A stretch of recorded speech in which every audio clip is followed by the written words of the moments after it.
I'm going to start with the Dodgers and the Padres. This is a big one coming up this weekend. Padres are officially right now in first, although whoever wins the series this weekend will leapfrog that team. How surprised are you to see the Padres in this spot so quickly, being that it's been, as you mentioned, unfair territory, less than 6 weeks since they were 9 games back? Well, from that perspective, Scott, you have to be surprised. And the way they erased that deficit so quickly, yes, that is surprising. But when you look at the two rosters right now, and when you take a step back and look at the way the Dodgers have played the whole season, they've kind of slow played the entire season, right? And I get it. I said this on Fair Territory yesterday. You're coming off a World Series title. There is an understandable letdown that can occur. There is an understandable desire to protect your pitchers because they went deep into October. They had some injuries coming out of that. And yes, you're in that position. But it just seems to me the entire season they've played knowing that they would get into the playoffs and thinking, okay, we can turn it on whenever we need to. That to me is not so easy to do. And now you've got the Padres who are playing like attack dogs. They're right there. In fact, they're ahead of the Dodgers. So it's not so easy to try to accomplish what the Dodgers are doing. And it speaks again to the difficulty of winning back-to-back championships. It's going to be very interesting over these next 10 days when they play 6 times just to see if the Dodgers respond and how they respond. Still, they're banged up some. They don't have some of their relievers, Tanner Scott and Kirby Yates, and Kopech is still not back. But it's time to go, right? And they have not gone yet, at least not fired the way that we all expected they would at some point in the season. Now, I do hear the concern in your voice. I was going to talk a little bit about that bullpen, what happened to it a little bit, but understandably, ebbs and flows of the year, some injuries that can occur during the season. Now, for you, these two teams right here, eventually what usually does happen is the Padres end up folding at the end of the year. Do you see that happening, or do you see the Padres finally taking that next step? No, I don't see them folding. And really, they didn't fold last year. They did lose the last 2 games of that division series, but they got outpitched. And that was the reason why that happened. The Padres reinforced themselves at the deadline in a big way. We all know what happened. Laureano, O'Hearn, and Freddie Fermin from the offensive side, and then Mason Miller and JP Sears on the pitching end. Sears has been demoted. That bullpen, which was already the league's best, is now even better. Now, one concern I heard from a club this morning about them, another club, was that they still have 3 or 4 relievers right in the top of appearances this season. And could that bullpen wear out because they're playing kind of playoff style baseball every night? Yes, I guess that's possible, even with the number of relievers, the quality relievers that they have. But I don't see them folding. If anything, they have this burning desire to finish the job that they did not finish last year. And that plays into this too, in my head at least. I don't know what you guys think about that, but not that the Dodgers are complacent, but they won last year. The Padres got knocked out after leading the division series 2 games to 1 at home with a chance to close it out. And that can definitely affect the team's psychology and make them, they're always hungry. Players are always hungry, but there's a certain edge that the Padres have. They kind of had it last year too, that to me right now is different. And that to me is going to carry them to wherever they're going. And whether they beat the Dodgers or not for the division, whether they get to the World Series or not, I don't know. But that edge is what you want to see from a team, and they've got that. You mentioned it. The reason they didn't go to the World Series was because the last 2 games, the either Dodgers bullpen shut them down or the offense collapsed. They didn't adjust their offense. I get it. It's a very, very powerful offense. But do they hit enough home runs? Do they do the things that will lead them to success? And have they improved that from last year? Because the offense is ultimately what cost them, not the fact that they didn't have a deep enough bullpen. Fair enough, Eric. And I would say this. Bogarts is a lot better than he was last year. That's one thing that has happened. And the players that I mentioned, O'Hearn and Laureano and Fermin, they are additions that deepened the lineup. They addressed the catching position. They addressed left field, which was a black hole for them. Now, are they always a dynamic offensive team? No, they've kind of had some lulls this year, which were a little weird, quite frankly, given the talent that they have on their roster. But Sheets is on the team now too, Gavin Sheets, and he wasn't with them last year. So overall, they have more depth. It's fair to question their offense because that's been a bugaboo at times for them this season. But it just seems to me that they took care of that at the deadline. Now, who knows what happens in the postseason? And if the Dodgers ever get their bullpen healthy, big if, then yes, they've got an unbelievably dynamic bullpen, every bit as good perhaps as the Padres. But I'll believe that when I see it. It hasn't happened yet with regard to their health. All right, let's hit the Astros for a little bit here. Good sign for the Astros. Yordan Alvarez, not Ventura, is going to face some live pitching. Obviously, he needs to progress and maybe play in games, maybe not. But the big blow is Hader and how that thins out a bullpen that is now seeing the Mariners. They've dropped a little bit recently, but making a surge at them. How do they combat the fact that you can never replace the best or one of the top three closers in the game? But how do they do that? Because I had mentioned the other day about back-to-back games are going to be tough to win, which is what you need to do to keep off a team like the Mariners. And that was a great point, Eric. And when you lose the linchpin of your bullpen, everybody obviously has to move up a role or move back an inning, and it thins you out and it gives you fewer options as you play close games, which is what happens in pennant races and in the postseason. So I'm confident Brian Abreu will be fine as their closer, and I'm confident that they've got other pieces in place to do good things in the bullpen. But without Hader, it's a huge piece that is missing. There's no doubt about that. Now, one way to combat the bullpen issue that they're going to have inevitably is by improving the offense. And if Yordan ever gets back, the offense should be that much better. Remember, the other thing that's been such an issue for them all season is they've been so overly right-handed. Yordan Alvarez, one of the top left-handed hitters in the game, will help address that. So the Hader thing, it looks like it's serious, or at least serious enough to be where the manager, Joe Espada, has said it will be more than 2 weeks, and who knows what that means because then he'll have to build back up again.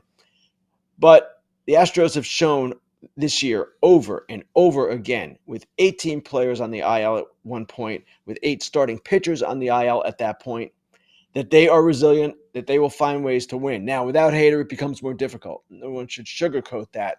But they're a team that I'll believe they're knocked off when I see it. They're that kind of club. And they've shown us time and time again over the years that they're especially resilient, resourceful, know how to win. They do all those things. Yes, without Hader, it becomes more difficult. All right, before we go to the East Coast, we got to hit the Midwest a little bit more. Since you've been gone, since you haven't been on our show, the Brewers still haven't lost. They're waiting for you to come back. But my question is, and I said this to a last few guests that we've had, the Brewers are just rinse and recycle. It's 3 great starting pitchers. Maybe this year they have 4. It's a dominant closer. They've had Devin Williams, Josh Hader. Now the offense is ticking up a little bit. Have they built this team, because obviously there's no more trades, have they built this team to go farther than the last team in 2018 with the Brewers that made it to Game 7 of the NLCS? That remains to be seen. And as hot as they are right now, and it's 51-16 since May 25th, which is just ridiculous. Obviously, at some point, there's going to be some regression. And I'm not trying to be negative, but if you look at some of their expected stats during this run, they're high. And they're outperforming. Actually, I should say it this way. They're outperforming their expected stats. So, yes, there's a little bit of luck perhaps involved, at least in terms of batted ball luck, okay? But the way they play the game, the way they pitch, the way they just play defense and run the bases, all the things that they do, that should ensure not that they're slump proof, but it should give them a level of consistency that, yes, should carry into October. Now, do they have enough power for October? Can they manufacture the way they have? I would think yes is the answer to that, but it remains to be seen. And the one thing that has haunted the Brewers is, as successful as they have been, and this would be, if they get there, the 7th playoff appearance in the last 8 years, they've not gotten beyond the first round or first game that they've played. This team is certainly capable of doing that, and they have an edge about them.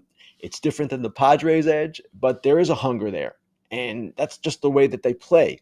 So I love them. I love watching them, and I can't say what they're going to do in the postseason. I have no idea. But the fact that right now, I believe they have the best record in the majors by 6.5 games, it's astonishing.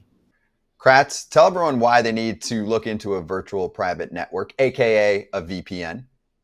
That's kind of like wearing trousers. It keeps everything private and secure whenever you venture out. That's good. That's really good. And Surfshark creates user-friendly privacy and security solutions to protect your data and your privacy online. It enables you to virtually explore the globe, browse privately by encrypting your internet activity, and block ads and malware that may disrupt your experience. So go to surfshark.com/foul or use the code FOUL at checkout at surfshark.com to get 4 extra months of Surfshark VPN. It's a risk-free 30-day money-back guarantee, and the FT fam is hooked up with 4 extra months of Surfshark VPN when you sign up at surfshark.com and use the code FOUL. It is time to take control of your online security. Try Surfshark today. I'm going to go a little further to the east.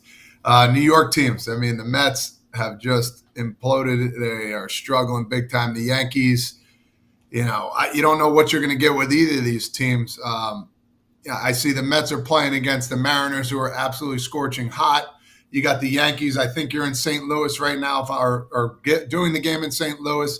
Talk a little bit about what you're going to see from these two teams. Are they going to make the playoffs? Like, what is going on here?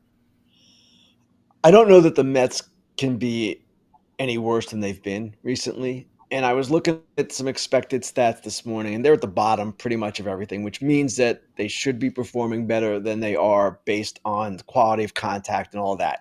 It sounds like excuse making at some point. And hey, at some point you've got to produce. Expected stats don't help you in any regard. But I still believe they're going to hit better. Now, the starting pitching is the main problem. And we've seen this trend now where they haven't gotten 6 from anybody but David Peterson since early June or whatever the date is. That obviously is a problem. They've got the kid McClain coming up to pitch tomorrow. And they have some top pitching prospects that maybe will figure into the mix down the stretch, that need to figure into the mix to get them first to the postseason and then maybe where they want to be.